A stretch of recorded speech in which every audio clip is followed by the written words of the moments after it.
여러분, 주식 투자를 할 때 가장 근본적으로 궁금한 게 뭔가요?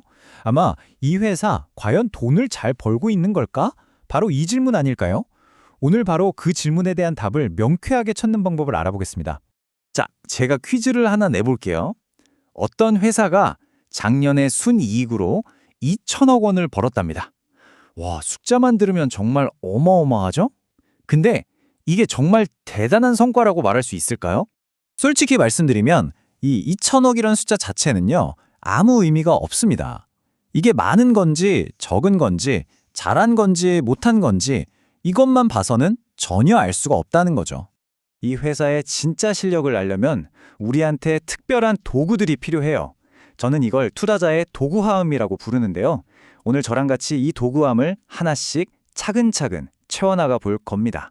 오늘 우리가 살펴볼 내용들인데요. 먼저 기업의 성적표가 뭔지 가볍게 짚어보고 가장 중요한 세 가지 도구를 꺼내볼 거예요. 첫 번째는 효율성을 보는 ROE, 두 번째는 내 몫이 얼마인지 보는 EPS, 그리고 세 번째는 현금으로 돌려받는 배당. 이걸 다 배우고 나면 이 도구들을 합쳐서 수많은 기업들 속에서 진짜 좋은 기업을 골라내는 첫 번째 필터로 사용하는 법까지 알려드릴게요. 자, 첫 번째 주제, 기업의 성적표입니다. 우리가 학교 다닐 때 성적표 받으면 국어 점수만 보지 않잖아요. 수학, 영어, 다른 과목들 다 보죠. 기업도 똑같아요. 딱 하나의 숫자만 보고 판단하면 안 되고 여러 지표를 종합적으로 봐야 진짜 건강 상태를 알 수 있다는 겁니다. 자, 그럼 우리 도구함에서 첫 번째 도구를 꺼내보죠. 바로 ROE, 우리말로는 자기 자본 이익률입니다. 저는 이걸 회사의 효율성 엔진이라고 불러요. 왜냐하면 이 회사가 주주들의 돈, 그러니까 자기 자본을 가지고 얼마나 장사를 잘해서 이익을 만들어내는지를 가장 확실하게 보여주는 지표거든요. 이게 좀 어렵게 들릴 수 있는데 아주 쉬운 예시를 들어볼게요. 빵집 두 개가 있다고 생각해보세요. A빵집, B빵집 둘 다 사장님이 1억 원씩 투자해서 가게를 차렸어요. 똑같은 돈을 투자했죠. 근데 1년 뒤에 보니까 A빵집은 2천만 원을 벌었고 B빵집은 1,000만 원을 벌었어요. 자, 여러분, 누가 더 사업을 잘한 거죠? 당연히 A빵집이죠. 같은 돈으로 2배나 더 벌었으니까요. 바로 이게 ROE의 핵심 개념입니다. 정말 간단하죠? 방금 본 빵집 이야기가 바로 이 공식이에요. 자기자본 이익률 ROE는 주주들의 돈, 즉 자기 자본을 가지고 얼마나 많은 순이익을 벌었는지를 퍼센트로 보여주는 겁니다. 빵집 사장님의 투자금이 자기 자본이고 1년간 번 돈이 순이익인 거죠. 자, 그럼 빵집 말고 실제 기업의 경우를 한번 볼까요? A회사랑 B회사가 있는데 둘 다 작년에 200억 원이라는 똑같은 순이익을 냈어요. 이것만 보면 누가 더 나은지 모르겠죠? 그런데 속을 들여다보니 A회사는 자기 자본 1,000억 원으로 이 돈을 벌었고 B회사는 무려 2천억 원의 자기 자본을 써서 똑같은 돈을 번 거예요. ROE를 계산해보면 어떨까요? A는 20%, B는 10%딱 나오죠? A회사가 B회사보다 돈 버는 효율이 2배나 더 좋다는 뜻입니다. 자, 그런데 여기서 잠깐 정말 중요한 함정이 하나 있어요. ROE가 높다고 해서 무조건 와, 좋은 회사다 하고 달려들면 절대 안 됩니다. 왜냐하면 이 ROE는 빚, 즉 부채를 이용해서 인위적으로 부풀릴 수가 있거든요. 회사가 돈을 빌려서 사업을 하면 이익이 늘면서 ROE가 확 높아져 보여요. 이건 진짜 실력이 아니라 빚으로 만든 착시 현상일 수 있다는 거죠. 그래서 핵심 팁, ROE를 볼 때는 반드시 부채가 얼마나 많은지도 꼭 같이 확인하셔야 합니다. 아시겠죠? 그러면 도대체 ROE가 몇 퍼센트 정도는 되어야 좋은 거냐 궁금하시죠? 사실 정답은 없어요. 산업마다 다르니까요. 하지만 일반적으로 투자의 대가 오렌 버핏 같은 사람들은 꾸준하게 15% 이상을 내는 기업을 좋아한다고 알려져 있어요. 그러게 일단 15%를 기준으로 잡고 시작하면 분석하기가 훨씬 수월하실 겁니다. 자, 첫 번째 도구 ROE 잘 챙기셨죠? 이제 두 번째 도구 EPS를 꺼내보겠습니다. 주당 순이익이라고 하는데요. 이건 ROE보다 훨씬 직관적이고 쉬워요. 뭐냐면 회사가 번 전체 이익 중에서 내가 가진 주식 딱 한 주, 이 한 주에 돌아오는 이익이 얼마냐 이걸 보여주는 숫자입니다. 계산도 진짜 쉬워요. 회사의 전체 순이익을 총 주식수로 나누면 끝입니다. 예를 들어 회사가 1,000억 원을 벌었는데 총 주식이 1,000만 주다?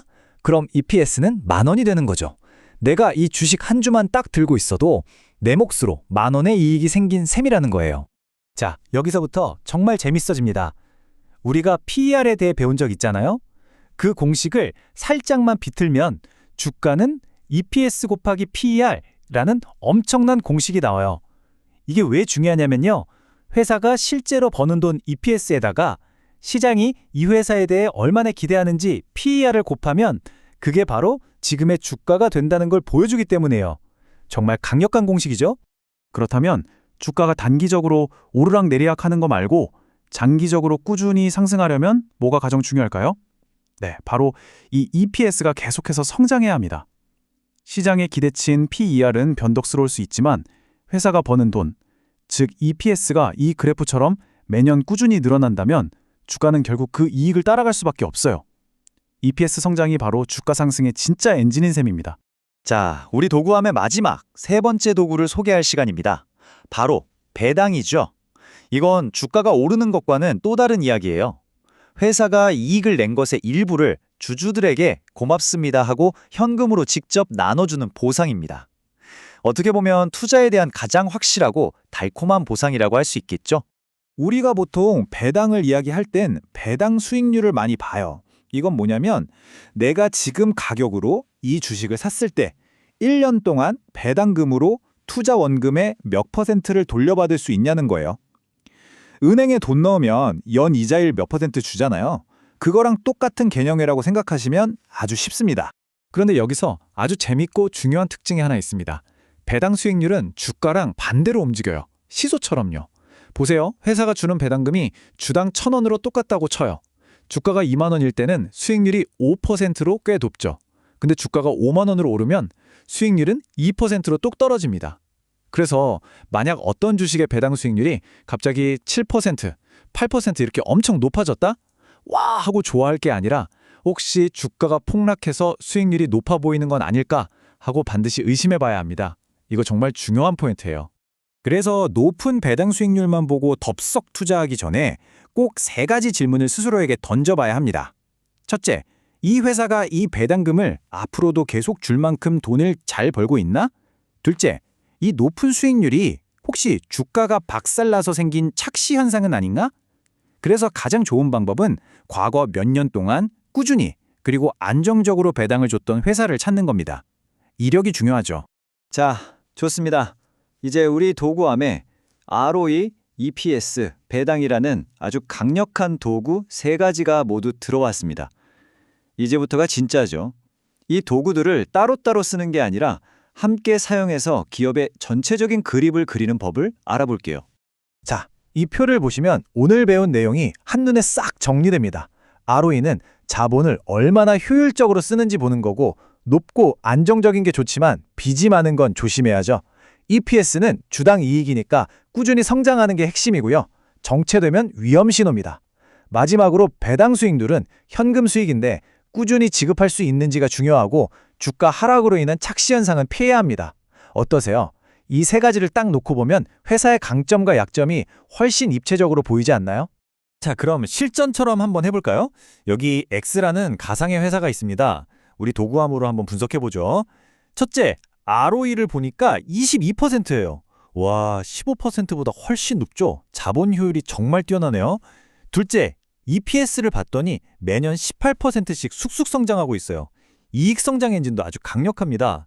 마지막으로 배당을 보니 수익률도 3.2%로 괜찮은데 무려 5년 연속으로 배당금을 올려줬대요. 신뢰도가 확 올라가죠. 자, 이 세 가지를 종합해보면 어떤 결론이 나오나요? 이 X라는 회사는 성장성과 안정성을 모두 갖춘 굉장히 우량한 기업일 가능성이 높다. 이렇게 잠정적인 결론을 내릴 수 있는 겁니다. 하지만 여러분, 정말 중요한 게 있습니다. 오늘 배운 이 세 가지 지표가 이 주식 사세요 하는 최종 정답은 절대 아닙니다. 이건 말 그대로 세상에 있는 수천, 수만 개의 회사들 중에서 내가 더 깊게 파볼 만한 좋은 후보군을 골라내기 위한 첫 번째 걸음마, 즉 필터 역할을 하는 거예요. 이런 말이 있죠. 위대한 투자자는 답을 찾는 사람이 아니라 더 나은 질문을 던지는 사람이다. 오늘 우리가 함께 채운 이 도구함은 여러분이 그냥 이 주식 좋아요? 라고 묻는 대신에 이 회사의 ROE는 왜 높을까? EPS 성장은 계속될 수 있을까? 와 같이 훨씬 더 깊고 본질적인 질문을 던질 수 있게 만들어주는 첫걸음이 될 겁니다. 이 도구들을 가지고 여러분만의 통찰력을 키워나가시길 바랍니다.